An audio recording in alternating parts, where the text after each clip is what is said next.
Olá pessoal, sejam muito bem-vindos a esse canal. Eu me chamo Juliana e por aqui a gente fala bastante sobre livros e também de como que a gente pode se aproveitar dessas leituras na nossa vida pessoal, cotidiana, até mesmo de forma terapêutica. E hoje, gente, eu trouxe um livro pelo qual eu tenho um carinho gigantesco, porque foi graças a esse livro que eu comecei a abandonar os preconceitos que eu tinha em relação à literatura clássica, né? Então, eu pensava que os livros clássicos eram chatos, eram livros difíceis de ler, de entender, e também que eles eram para um grupo específico de pessoas. Então, graças a essa leitura, as escamas começaram a cair dos meus olhos e eu percebi que eu estava errada em relação aos clássicos. Foi graças a ele que eu comecei a me aventurar nessas leituras tão maravilhosas e que graças a elas eu estou aqui hoje, né? Então, esse livro, gente, é O Hobbit do Tolkien, o mesmo autor de Senhor dos Anéis. Bom, pessoal, O Hobbit conta a história do Bilbo Bolseiro, ou Bilbo Baggins, se você preferir em inglês, que é justamente um hobbit. Os hobbits, pessoal, são criaturas ali da Terra-média que têm o aspecto mesmo de seres humanos, só que eles são bem pequenininhos, eles são menores do que os anões e eles têm pés bem grandes e peludos.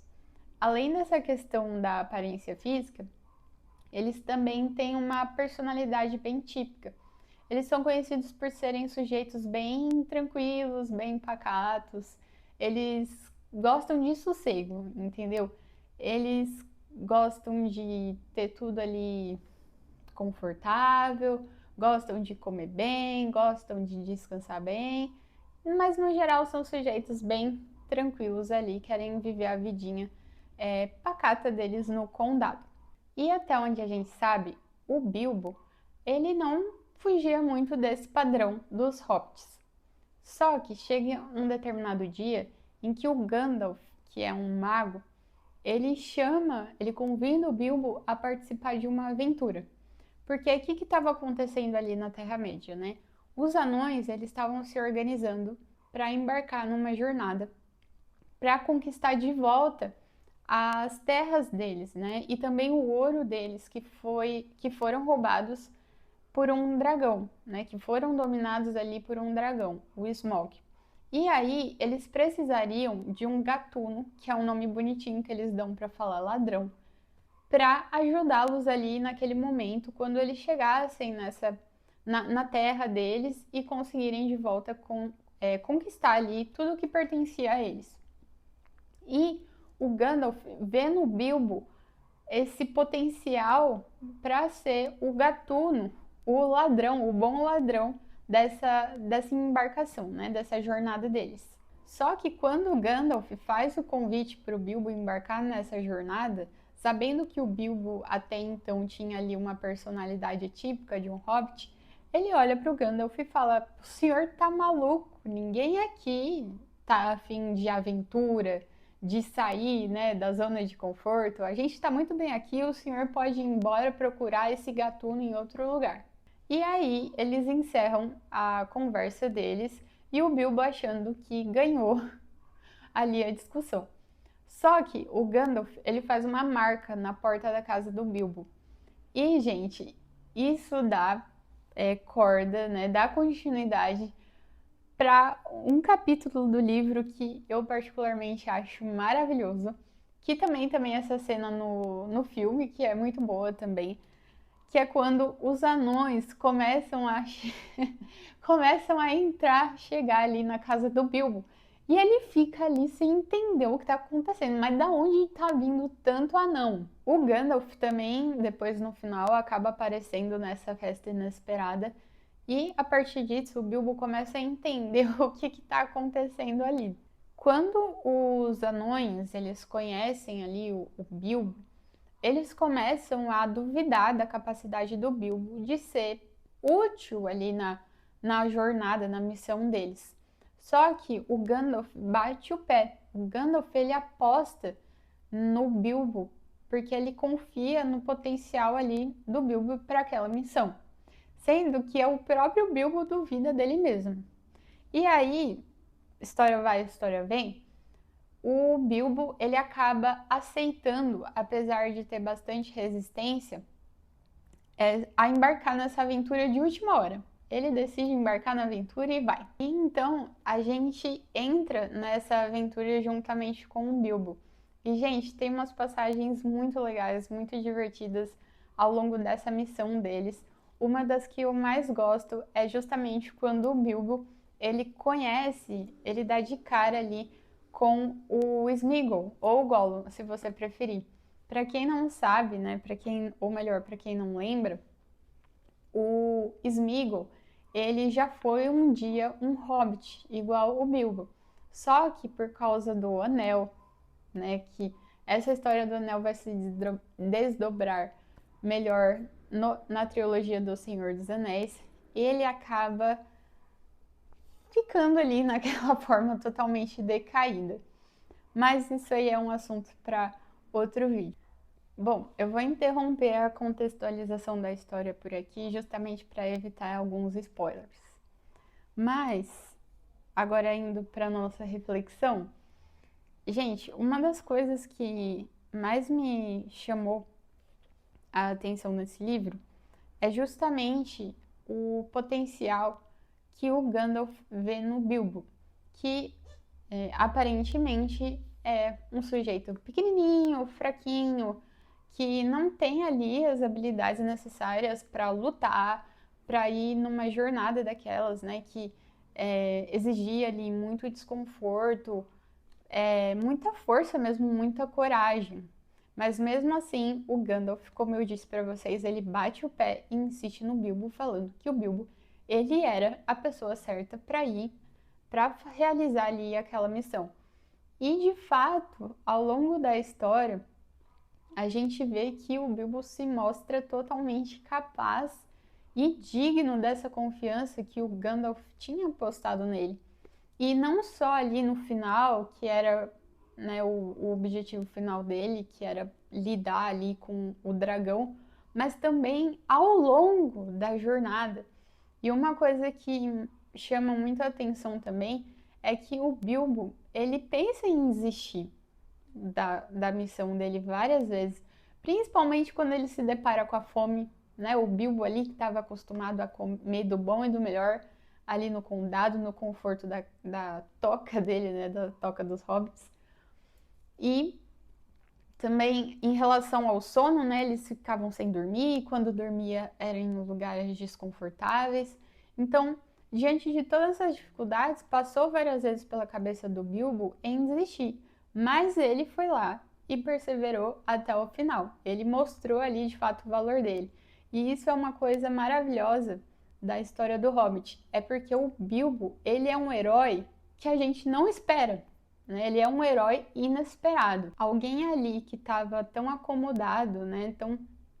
Tão acostumado com os confortos, com tudo fácil ali na mão dele, se mostrou tão resistente e tão forte diante das dificuldades. E se a gente parar para pensar, na nossa vida, isso também acontece. Várias vezes a gente é chamado, ou melhor, convocado pela vida a embarcar em aventuras. A aventura tem essa conotação positiva, né? Mas muitas vezes a gente embarca em aventuras como a do Bilbo, perigosas e difíceis, que exigem que a gente saia de uma zona de conforto, que a gente passe por caminhos esburacados.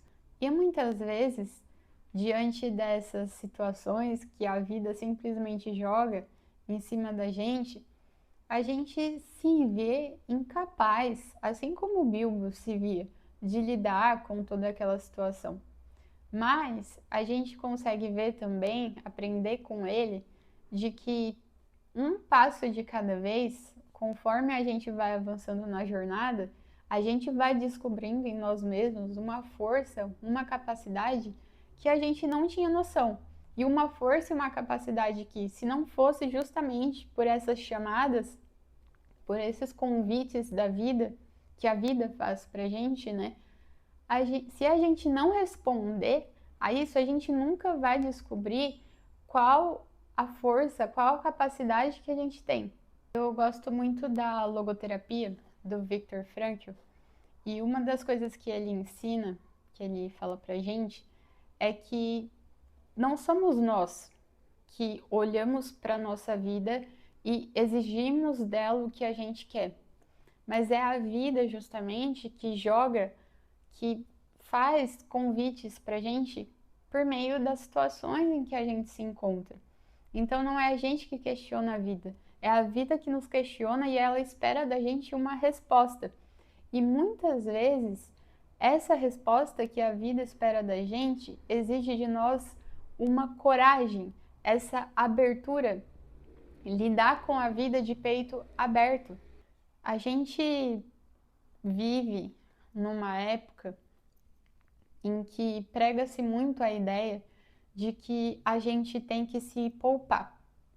Só que essa ideia, ela é muitas vezes perigosa. Às vezes ela tem um fundo de verdade, claro, dependendo da situação, mas na maioria das vezes essa ideia ela é perigosa.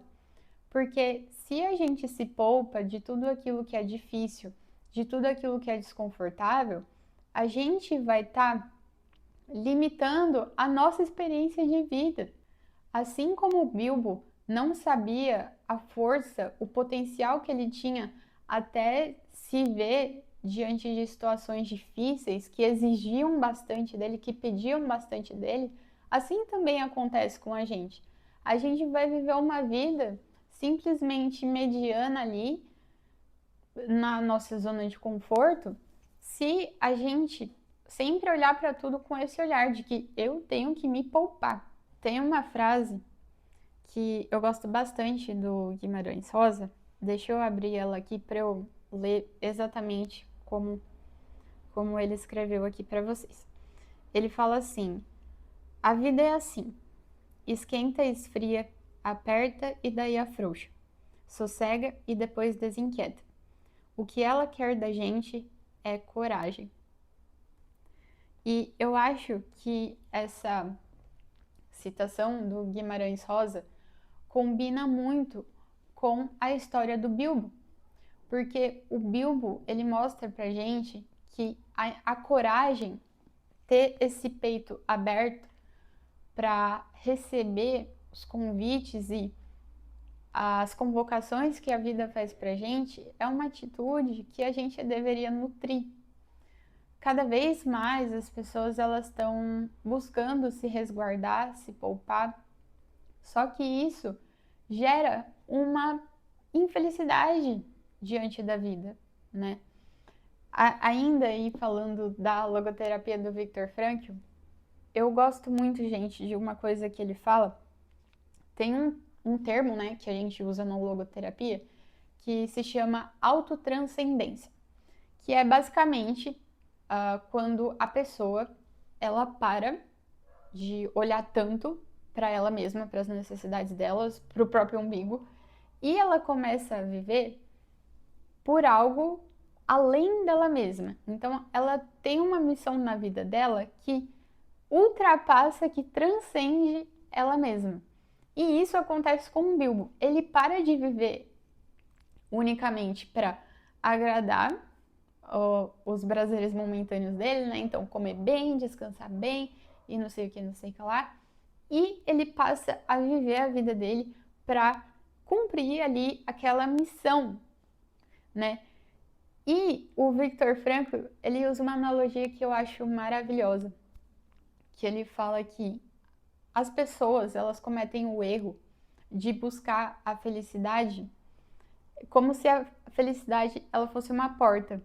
E aí, para abrir essa porta, as pessoas cometem o erro de tentar abrir ela puxando para elas mesmas. Só que a porta da felicidade, a porta da autorrealização, ela só abre quando a gente empurra ela para fora, ou seja, quando a gente sai de nós mesmos. E no final da história é muito legal de ver a conclusão, porque o Bilbo, por mais que ele tenha sofrido, por mais que ele tenha passado por coisas muito difíceis, ele está totalmente realizado. O que prova a teoria do Viktor Frankl, de que Quantas vezes a gente busca a felicidade nessa coisa de se poupar, de se proteger o tempo todo? Mas a gente só vai se realizar verdadeiramente quando a gente enfrentar a vida de peito aberto, com essa coragem que o Guimarães Rosa disse que a vida pede da gente o tempo todo. Quando a gente lê uma história de aventura, de fantasia, a gente pode cair no erro de achar que a gente tem que fazer grandes coisas na nossa vida. Então, igual o Bilbo, largar tudo e embarcar numa aventura para ajudar um grupo gigantesco de pessoas. Mas não necessariamente. Muitas vezes a gente tem que bater no peito e ter a coragem de simplesmente levantar da cama e cumprir bem o nosso trabalho, né? De cuidar bem da nossa família, realizar bem as nossas obrigações, os nossos deveres. A coragem que a vida pede pra gente pode estar sim em coisas grandes, em coisas extraordinárias. Então, a vida exige da gente coragem quando, por exemplo, alguém infelizmente tem a notícia de um diagnóstico ruim. A vida pede bastante coragem da gente nessas situações, ou até mesmo coragem para seguir em frente quando a gente perde alguém muito importante. Nessas horas a dose de coragem é gigantesca, mas muitas vezes a gente também precisa ter esse impulso firme da coragem nas coisas mais cotidianas. Então, em tudo, a vida pede da gente coragem. Então, só para fortalecer um pouco mais o ponto que eu estou defendendo aqui, de que o Bilbo, ele se tornou alguém muito mais feliz, muito mais realizado, mesmo depois de ter sofrido tanto, passado por tantas dificuldades e até perdido pessoas queridas durante essa jornada. Eu acho maravilhoso a cena no final, em que o Bilbo tá voltando para casa ali pro condado, juntamente com o Gandalf. E aí o Gandalf, ele olha pro Bilbo e ele fala uma frase que eu acho maravilhosa. Ele fala o seguinte: Meu caro Bilbo, disse, alguma coisa aconteceu com você. Não é mais o Hobbit que um dia foi. E eu acho que essa mágica, essa transformação maravilhosa que a coragem faz na vida da gente, quando a gente olha para as convocações, para os convites que a vida faz para nós, lembrando que é a vida que nos convoca, não é a gente que exige algo da vida, e a gente responde com disposição, com coragem. É claro que isso não é fácil, mas o próprio Bilbo mostra pra gente que, como eu disse para vocês, ele quis várias vezes desistir dessa jornada, dessa missão, mas no final das contas ele perseverou. Então a coragem, ela é um treino que a gente vai, o importante é perseverar. Se hoje não deu certo, amanhã eu tento ser corajoso de novo. E é isso, gente. Eu espero que essa reflexão tenha sido útil para você de alguma forma. Se você gostou, não esquece de deixar o seu like. E se você quiser ver algum livro específico por aqui no canal, sinta-se sempre à vontade para fazer as sugestões de vocês. E, pessoal, além aqui do YouTube, eu também produzo conteúdo mais voltado para psicologia no Instagram, que eu vou deixar aqui na descrição. E, bom, pessoal, é isso. Muito obrigada por terem acompanhado o vídeo até o final e até a próxima.